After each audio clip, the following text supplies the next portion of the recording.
of owning a cafe and other heroic deeds by Beware the Tistero. Chapter 56. Deals. He'd not been wrong about sleeping that night, for once the tots had been soothed, Ingo had been dulled, they'd all eaten, and then their guests had left. Ingo had clutched at him harder than any of the kids, her eyes spilling tears, and she begged him not to do anything so dangerous ever again, Joe, with Dobby nodding sagely behind her. Sir Night-Eye had double-checked that they were still heading out for their date night on Sunday. "I'll pick you up at 1900, all right?" Yagi had hugged him, the Midoriyas and Bakugos all together. To think he thought that Tomoko was the greatest to his ribcage. And the study group were collected by their folks all before 2000. Then, after putting the cats to bed, the four of them had made their way upstairs. His first lodger, true to his word, had pickled, sliced, and seen to the vegetables, whilst Hitoshi and Tomura had cleaned the cafe from top to bottom. The bread makers were mixing, the rice cookers were set, and he had a selection of cakes chilling and mousses setting in the chillers. Such good kids. "Kimbo?" the youngest child had asked once they were in their home proper, each of them yawning. "Kimbo." They decided, their futons pulled into the cool, clean living room. The teens had been cleaning, whilst he was out there facing the embodiment of evil as they knew it. Such good kids. After they shoved the sofa towards the kitchenette. They'd lounged together, chatted, and shared stupid gifs and memes. They'd snacked on bowls of chips, jelly drinks, because they were healthy and refreshing, and wedges of icy cold summer-sweetened watermelon. They'd laughed, watched a movie, and settled down to sleep by 2200. Hitoshi had sneaked onto his futon to cuddle. He'd welcomed him with open arms, despite the summer mugginess that not even the air-conditioning units could chase away. Friday and Saturday were blessedly normal. He'd kept his bandana on. All of the kids had kept his super-secret ass-kicking mission a secret. He knew they would. And aside from a handful of his regulars, double-checking that he was all right, everything had been good. Great, even. No journalist had caught wind of him and what he'd done. Thank God, he'd have to thank Shigarame Kenji for keeping his word, wouldn't he? No questions had been asked, none of the customers had been bothered, and life wonderfully went on. However, as the night came upon them, Hitoshi was having a sleepover with Izuku and Denki under Inko's dutiful care. That Saturday evening, something a little more unusual befell them. At first, he hadn't noticed their approach. He was cleaning mugs behind the service bar. It had just turned 2100, and most of the MU crowd. Exam season was well underway by now, and so early nights were being had by the majority. Mimi-chan and the girls were off to a reputable pachinko parlor, and so it was him, his teens, and the local pros. Together, the seven of them had set up some kind of tournament on the better new console Tomura had moved into the cafe. Yesterday, Tsugarame-san had driven him and Dabi to the apartment Shigaraki had given him. They'd packed up everything he wanted and moved him in properly. Their competitiveness becoming... No! You did not just do that! Don't cry, Claudic Clown, and I'll be over soon. We'll see about that. Ha! Get fucking right, noob! Scary at times.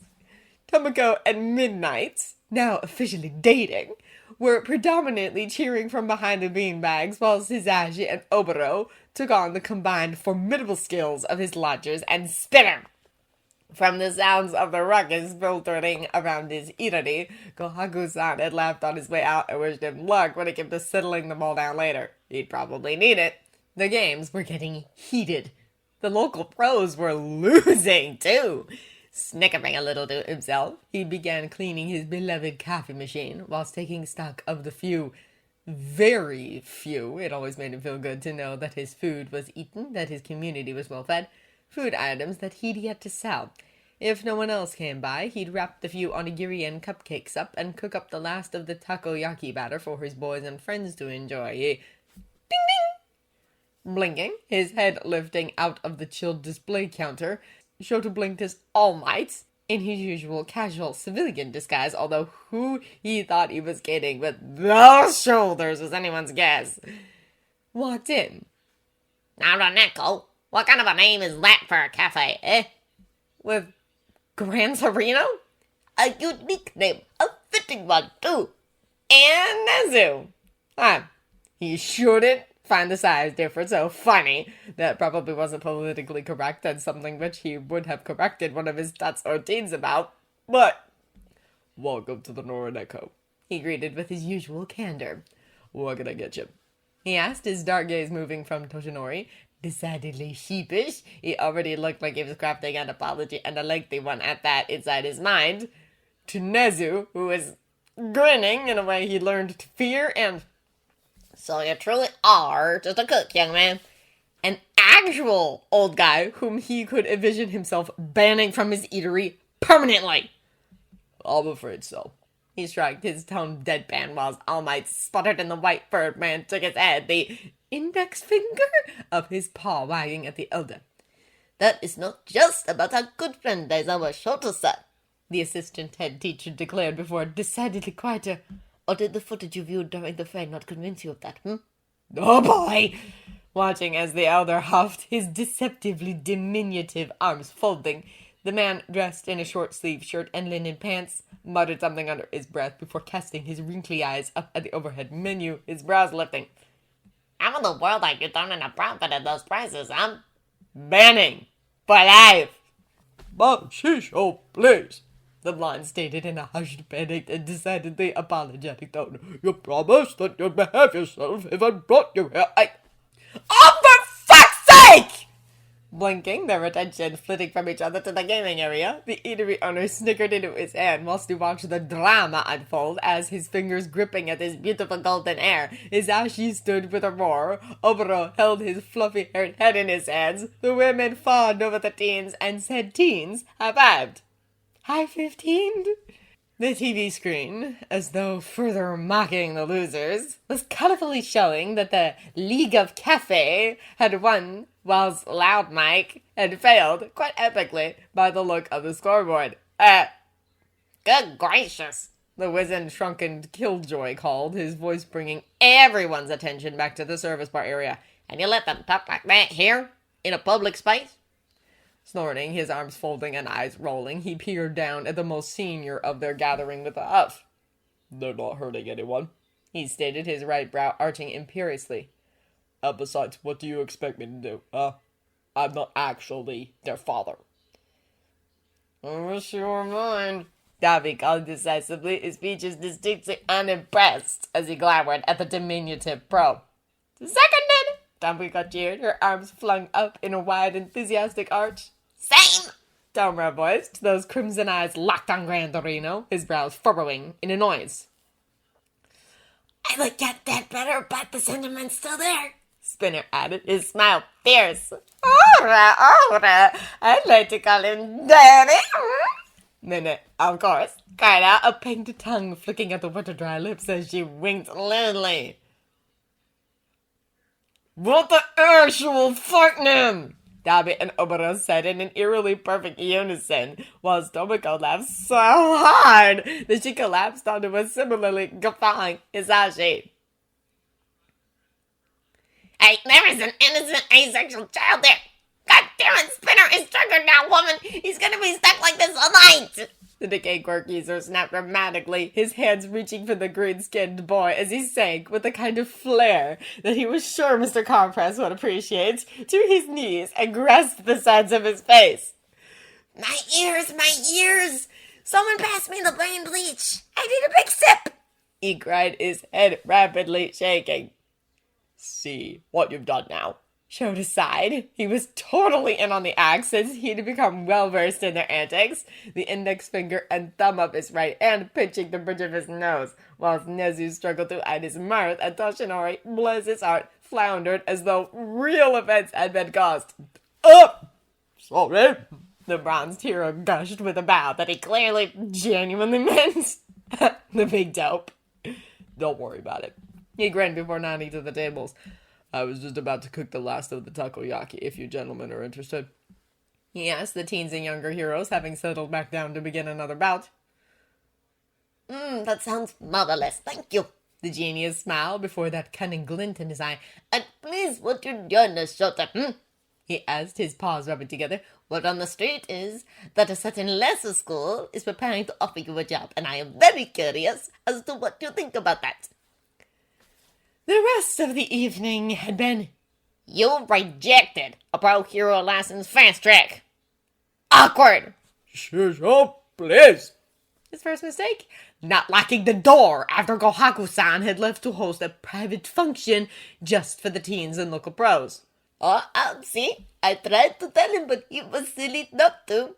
His second, after ferrying the lion's share of food to the gamers and his friends, he'd foolishly joined the older men a platter of takoyaki, a plate of cookies, and a round of minty lemonades, All Might's favorite, or so he'd said, spread out for them upon the number one's favorite table.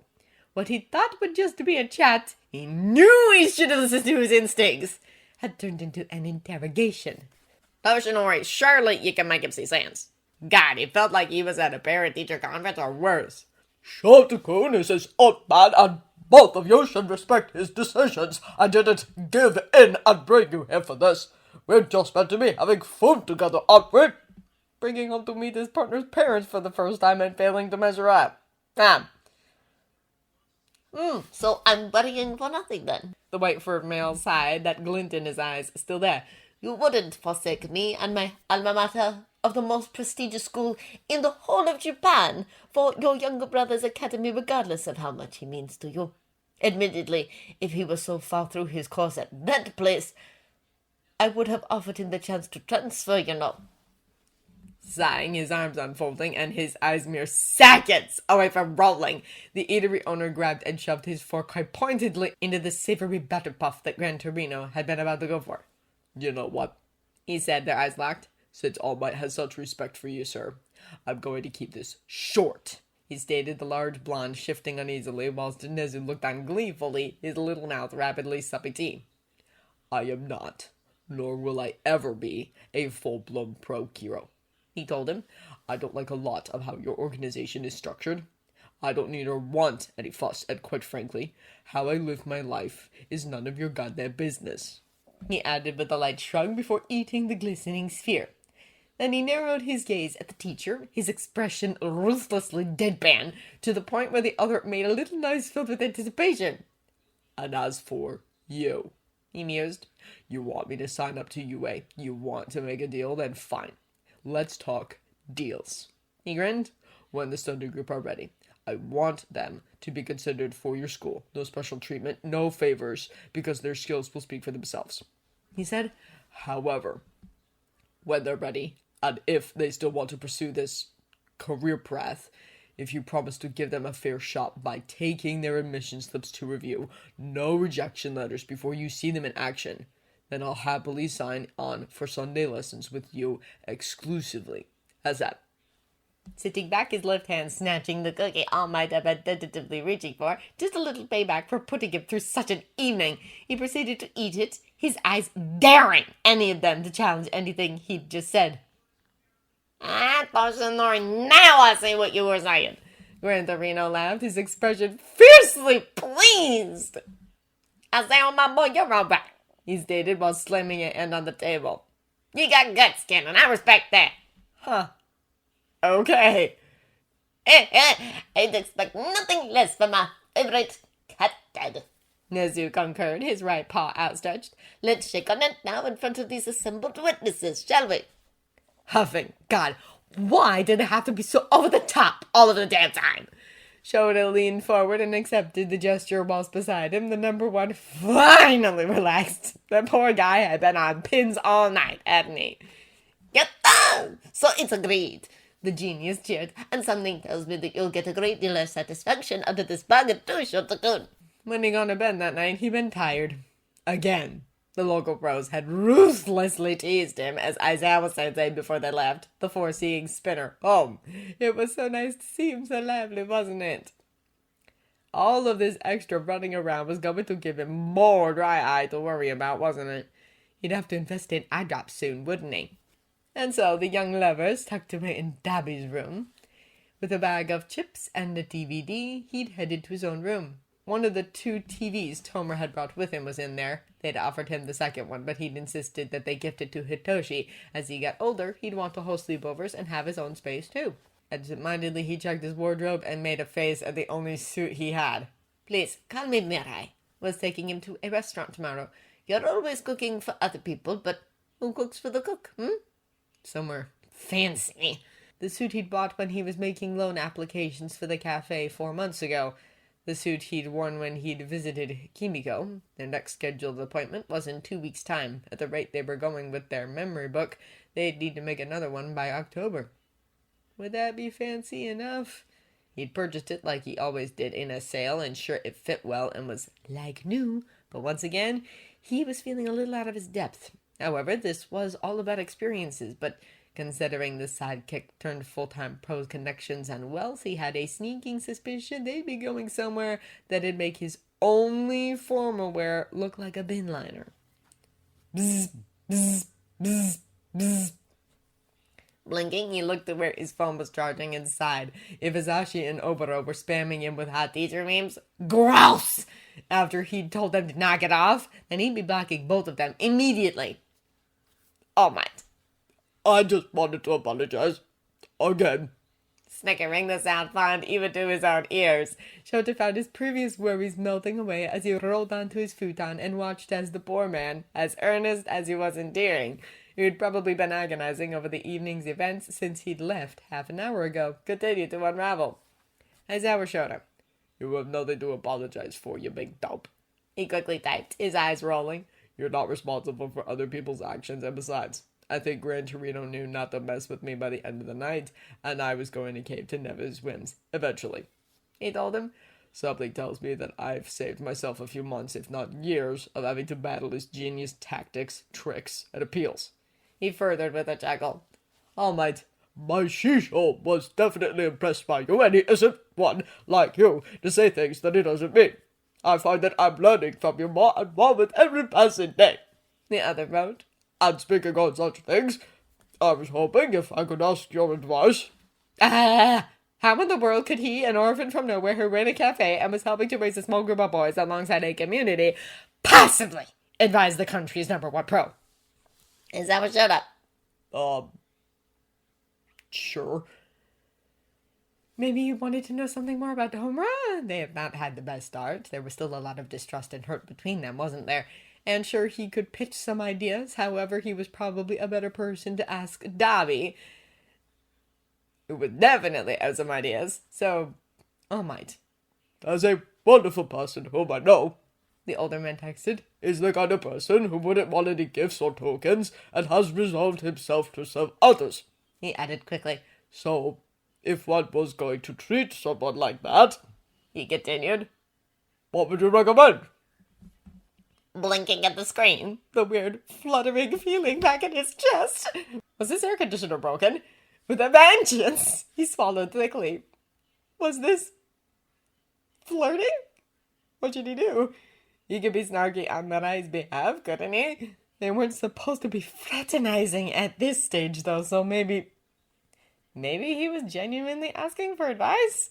As someone who was so popular and famous the world over, he probably knew lots of people and definitely had lots of friends. And well, since they seemed to have struck up a friendship, was it more? Was that why he was flustered and perhaps a little crestfallen that the man would want to treat someone else? That was logical. It was entirely possible, definite, that he had friends similar to him, surely. Aizawa Shouta. I'm not sure. He typed back because honestly, he wasn't.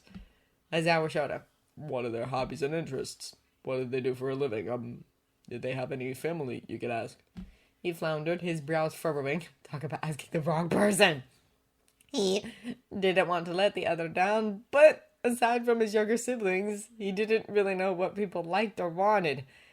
He was still feeling guilty about not enjoying his Ashi's date night, and now with Mirai's on the horizon, the partially open door to his wardroom loomed before him like some laughing mouth, mocking his lack of social skills, etiquette, and overall knowledge of such things. His 7 lowly outfits simply hanging there, tired and old. Shit. All Might. Oh, yes, his family, of course. Oh, thank God! He thought, the weight on his shoulders lifting as he flapped onto his futon with a muted groan. Being sociable is exhausting. How do people do this all of the time? His weary mind added.